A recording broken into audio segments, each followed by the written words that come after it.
Welcome to Censored, the podcast that loves a bit of naughtiness. I'm Aoife Vrtnach, and I'm reimagining the prudery of the Irish censors. If you do like the podcast, could you rate and review it wherever you listen? For Patreon supporters, if you want to sign up, you get the episode early and without ads, as well as show notes. Check out the links in the episode notes for the merch too. This week's episode features a novel that predated the Censorship of Publications Act. Mr. Weston's Good Wine was published in 1927, but wasn't banned in Ireland till October 1930. The new censorship board at this stage was just 5 months old and getting into its stride. In the same month, the censors banned 2 other novels by the same author, T.F. Powys, both published years before.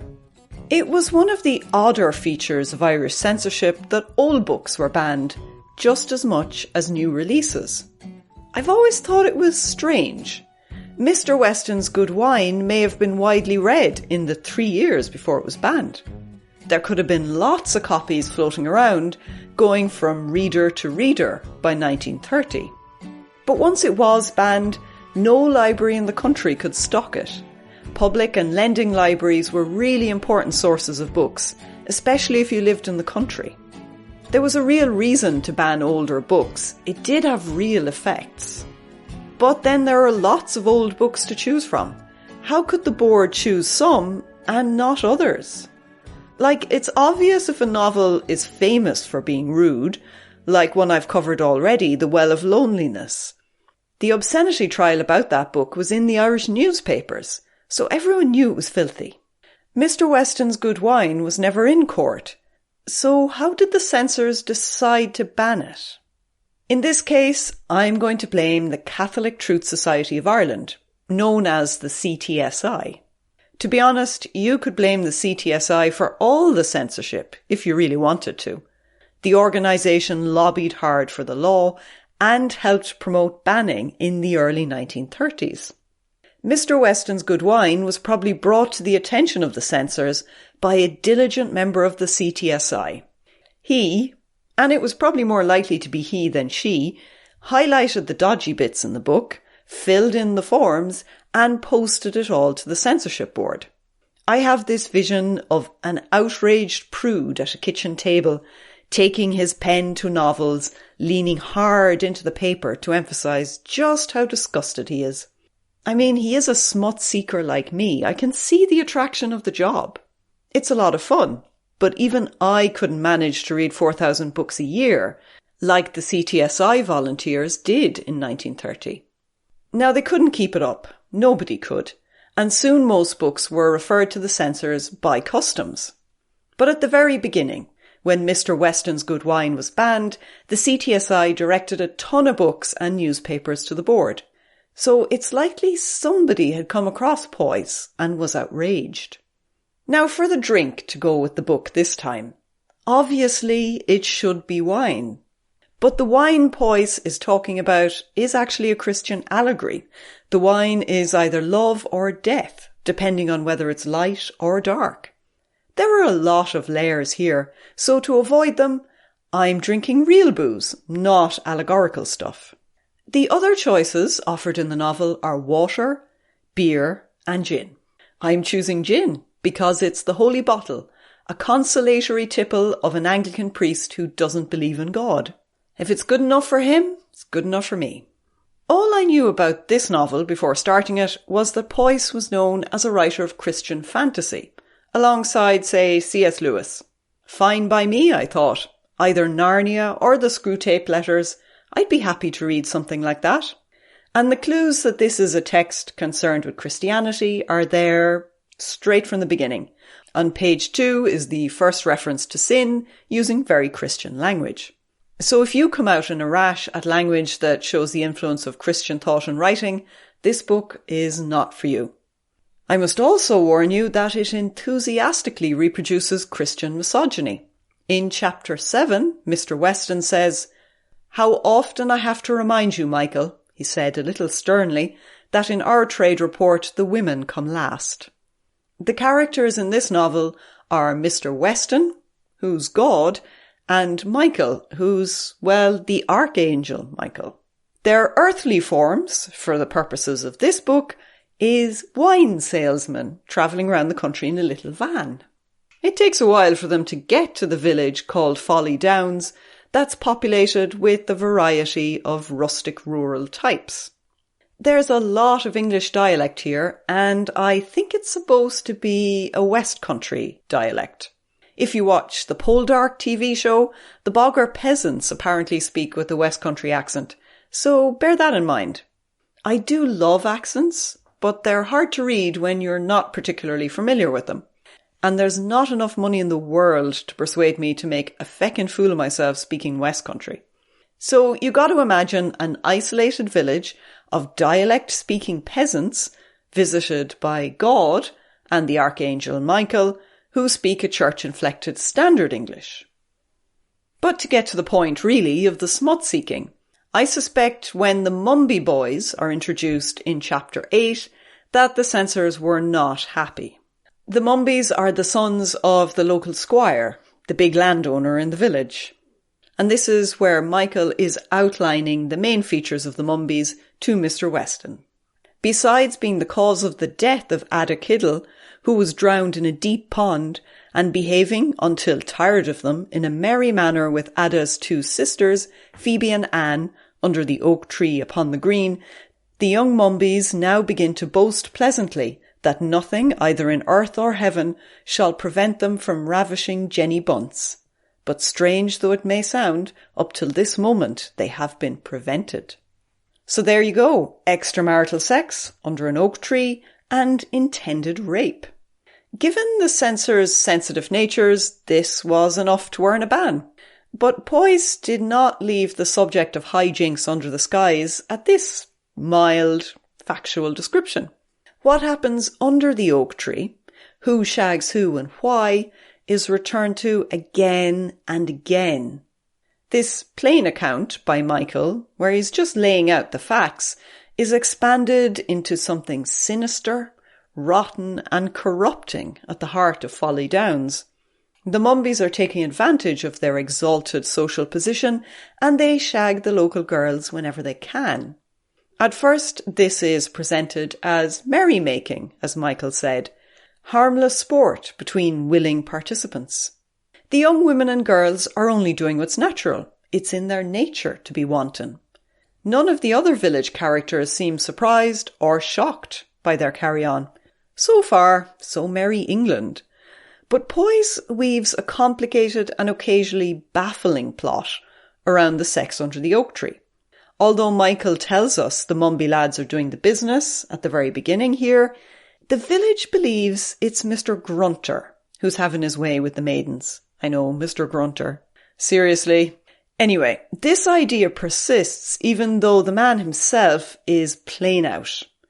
And this is the description of him from Chapter 7. Mr. Grunter is old. He is also uncouth and flabby. His knees bend outwards as he walks. He has a large homely face, and his looks, to put them as nicely as I can, do not express wisdom. This old fella's hardly love's young dream. When I read that, I thought, okay, so he's the creepy old man who's going round assaulting everybody. But that's not how the village see it at all. Everybody seems fine with the decrepit owl yoke fucking the young ones under an oak tree, because apparently the young ones are into it. They just shrug off the complete weirdness of this with peasant stoicism. Mr. Grunter himself apparently revels in this attention and doesn't tell anyone he hasn't touched any of the young maidens. All this deception is organised by Mrs. Vosper, who puts about the story that Mr. Grunter is the village Lothario. She does this to cover up for the Mumbys for whom she acts as a procuress. Are you still with me here? Because this is a lot of characters with strange motivations. I don't really understand why it's important that Grunter acts as a cover for the Mumby boys. It's not like anyone blames Mr. Grunter for being a seducer. They think he's cute for getting lucky so often. So why can't anyone know the Mumbys are the village studs? I don't know, I'm probably missing many allegorical points here by taking a realistic approach to the plot. At this point, I'm about a third of the way through the novel and pretty confused. But on the positive side, there was lots of dark, gothic, sexy stuff. Alice Grobe, the wife of the Anglican priest, gets almost a whole chapter to flirt and tease the reader even though she's actually dead. She's not your typical vicar's wife. She teases him and acts wantonly every time he sits down with the Bible. Wanton is a much used word in this novel and I feckin' love it. Wanton behaviour just sounds amazing fun. Because all of this sexual behaviour is towards her husband within marriage, I did wonder why there were pages on her flirting. But then Powys takes it to an unexpected place by telling us that Alice saved a man's life once with her flirting. That man was Mr. Grunter, who headed to the oak tree to hang himself. And this is from chapter 16. The hour was late, the summer stars were out, and no one could have been more surprised than Mr. Grunter when, on looking up to find the right bough to tie the rope to, he saw Alice Grobe nestled amorously in a fork of the tree. Mr. Grunter could only stare at her, for she appeared to be wearing only one garment, and that a transparent one. Mrs. Grobe, who had a very ready discernment, knew what he had come to do, and instead of fondling the bough again, she caressed Mr. Grunter. No one could have been more astonished at such a proceeding, for the lady was as near naked as could be than the would-be suicide. He let the rope drop. "Well, Mr. Grunter," laughed Alice, "I'm a woman, aren't I? And a woman is better than the gallows tree." Mr. Grunter regarded her in a very awkward manner, and with some fear too, and when she slipped away from him he could only mutter as he turned to go home, "I did go out to murder myself, and I do walk home an adulterer, or the next best thing to een." What the hell just happened here? Why is Alice caressing the boughs of an oak tree in her nightie? Is she riding the tree? I haven't a feckin' clue what's going on here. But there's a lot of suicide in this small rural hamlet. It's a dark violence that percolates throughout the text. Even if people aren't actually doing it, they're thinking about it or thinking about someone who's done it. There's a lot of brooding over suicide. Folly Down is not a bucolic idyll. One young woman, Ada Kiddle, drowned herself after she was coerced by the Mumbies into having sex with them. This is hinted at the very beginning, and then it slowly expands until the horror of it ripens and grows in the text. The atmosphere grows the way mould takes over a loaf of bread. First a tiny speck of green, but turn your back on it and the whole loaf will be stinking. Powys achieves an extraordinary atmosphere, in the final part of the novel especially, and he uses one really clever device. During the critical part, time is stopped entirely. The candles do not burn down and the clocks don't tick. The tension he creates is pretty amazing, especially since I'm finding it hard to describe it to you. It's just all very weird. My guess is that all the darkness and the horror arises from the perversion of sex that Mrs. Vosper represents. One chapter title is Mrs. Vosper Chooses Her Prey. I don't think it's a coincidence that Vosper makes me think of the word viper either. I mean, she is the serpent in the Garden of Eden. What Mrs. Vosper does is suggest to young maidens that being seduced by fellas is a great lark and very enjoyable. I don't know why this is such a bad thing, but anyway. She puts notions into their heads about carefree sex under the oak tree, tickling and teasing and messing. She made me think of the paintings of John Constable, those rural English landscapes bathed in dappled light. Except that Mrs. Vosper puts the sex into the hedgerows. You have to take it as read that extramarital sex is evil for this plot to work. Mrs. Vosper is corrupting the girls' morals and leading them astray to their doom. I would argue it's the Mumbies causing the trouble, but apparently not. They shag the girls, but Mrs. Vosper does something worse. She watches. To that end, she confines her husband in the woodshed, while she watches the Mumbies manhandle the girls on her sofa. I know this sounds pretty unbelievable. It's fairly mad, but here is chapter 13, when the downfall of the Kiddle sisters is described.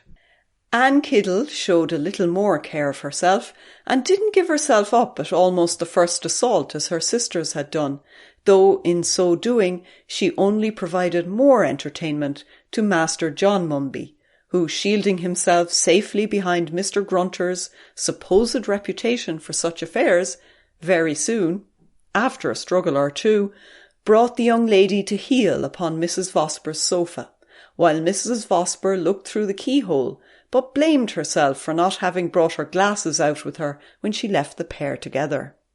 Christian allegory, my arse. This is an excuse to wallow in sex. Mostly nasty sex. The most Christian part of it all is that the text blames Mrs. Vosper, a woman, and not the local lads. She is very creepy, but the evil suggestions she makes to the girls are so vague that I can't even read one out for smutty content. It's so ambiguous, I just don't see how it's pouring poison into their ears. Or maybe they're incomprehensible to me because Mrs. Vosper speaks dialect. If she's the rotten heart of evil sex, it's pretty mild stuff. I suspect her nastiness has force only if you think that young maidens are entirely empty-headed and would never think of sex if someone didn't tell them about it.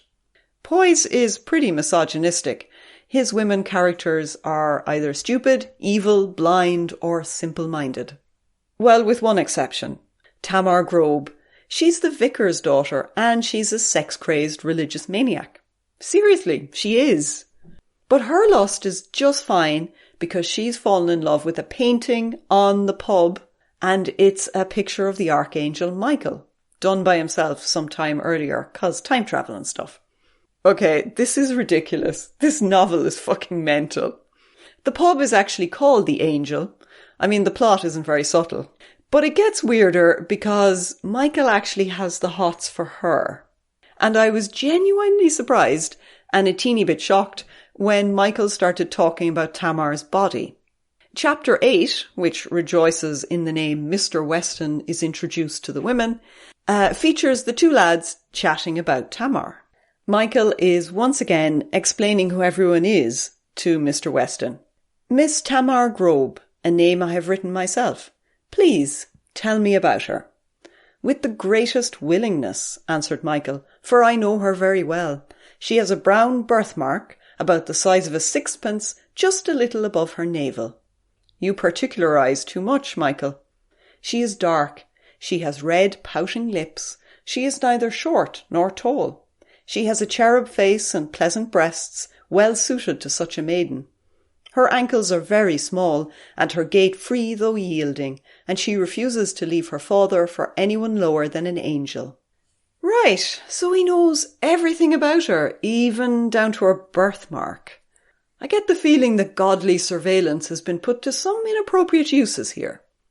A little bit later, Michael says, she even imagines it sweet to die in the arms of her lover, for she cannot bear the thought that her body, if it be triumphantly deflowered by his body, should continue its existence upon the earth.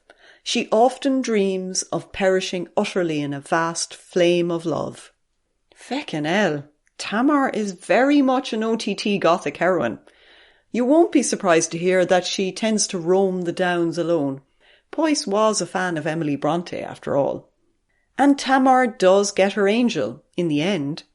Following Mr. Weston's advice, she goes to the oak tree, the very tree where the Mumby boys seduce and rape village maidens.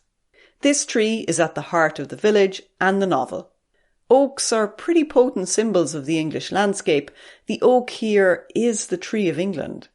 Remember, Tamar's mother, Alice, was frolicking there in her nightie, so I think the oak is now a symbol for sex and wantonness or something. There are countless mentions of the mossy bed under it where everyone shags.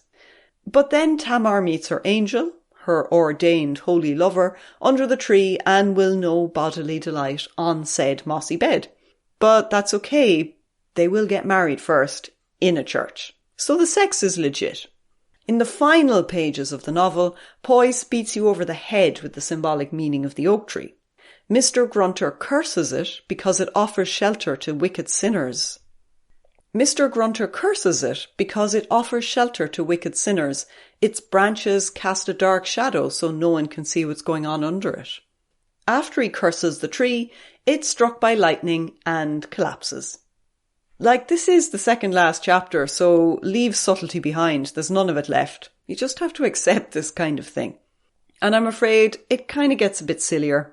I'll read you out what happened to Tamar. Though the great tree had fallen, split in two halves by the lightning, the bed of moss still remained unspoilt. In this bridal bed lay Tamar alone.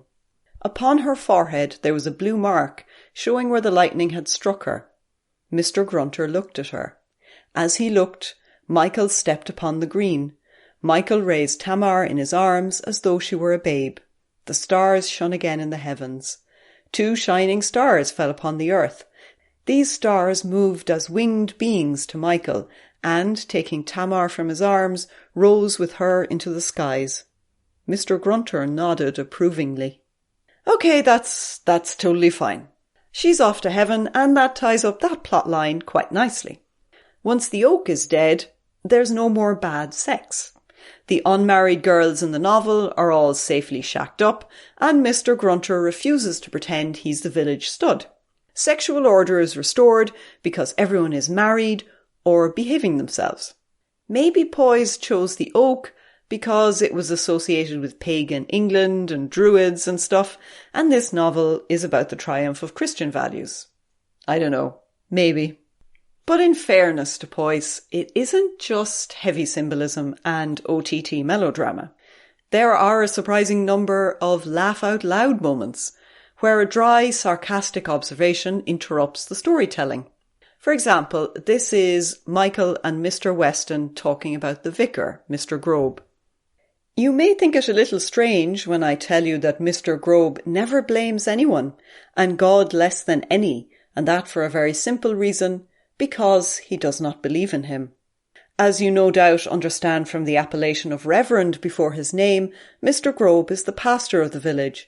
But in all Folly Down there is only one person who does not believe in God, and he is that man. Mr. Grobe preaches twice every Sunday, but he never mentions God in his sermons. He must then, said Mr. Weston, find the Holy Trinity a useful institution. That is a fucking genius line.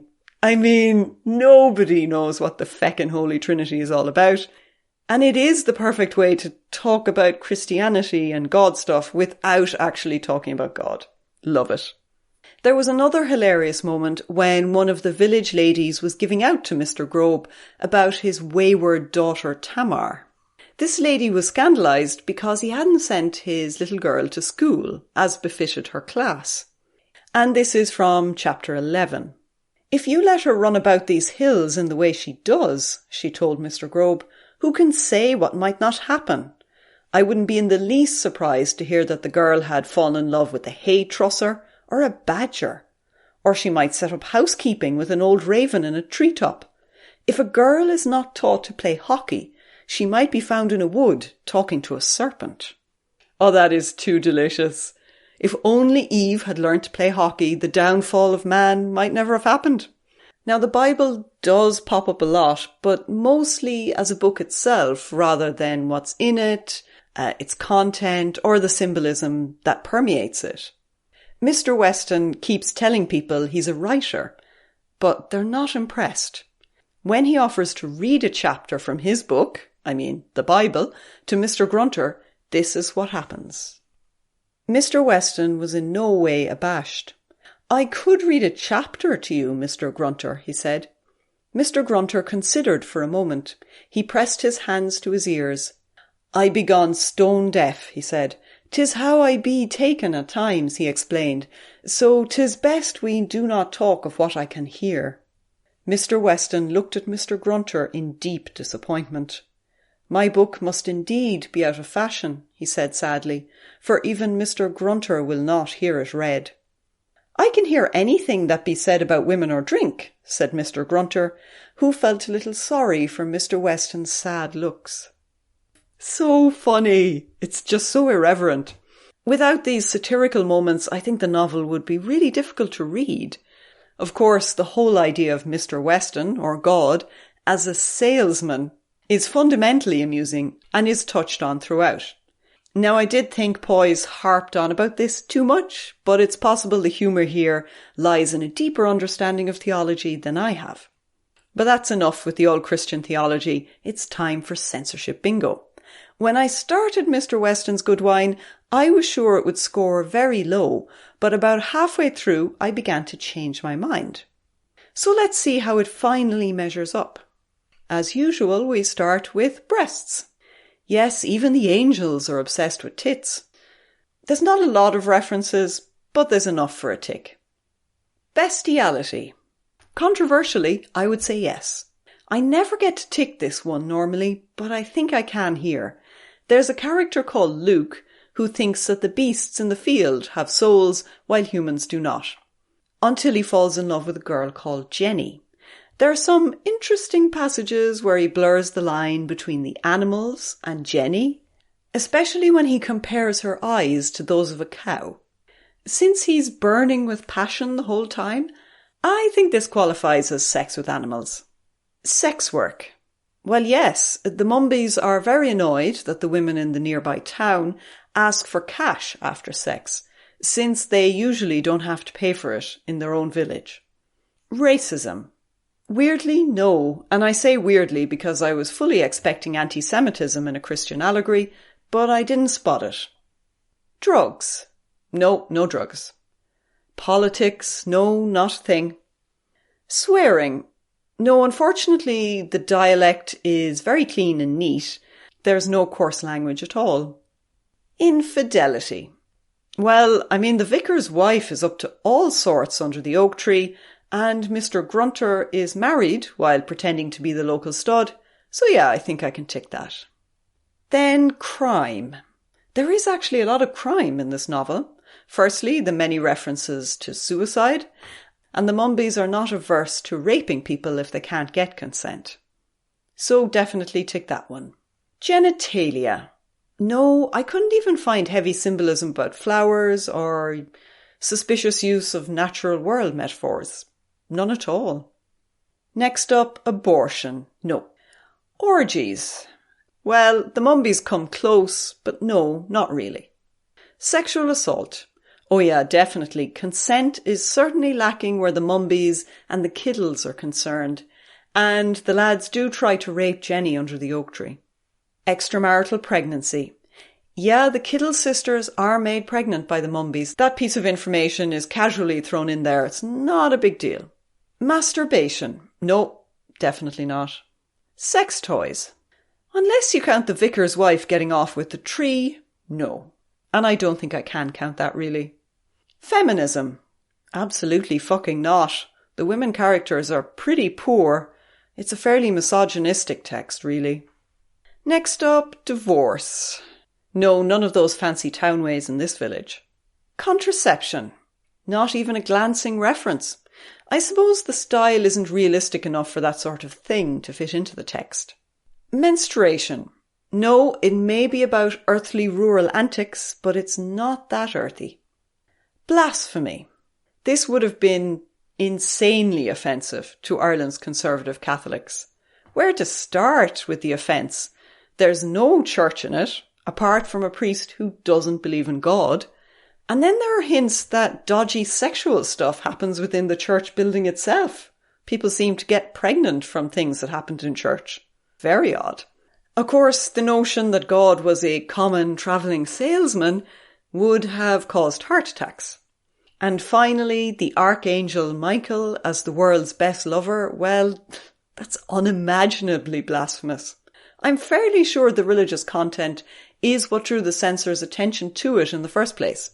So yeah, it earns a tick for blasphemy. Oral sex. No, the oak's shadows conceal the detail of any sex acts. Graphic violence. No, there's none, but death by suicide is creepily present a lot of the time. There's a malevolence in that, but it's not graphic violence, so I can't tick it. And finally, queer content. Well, yes, actually.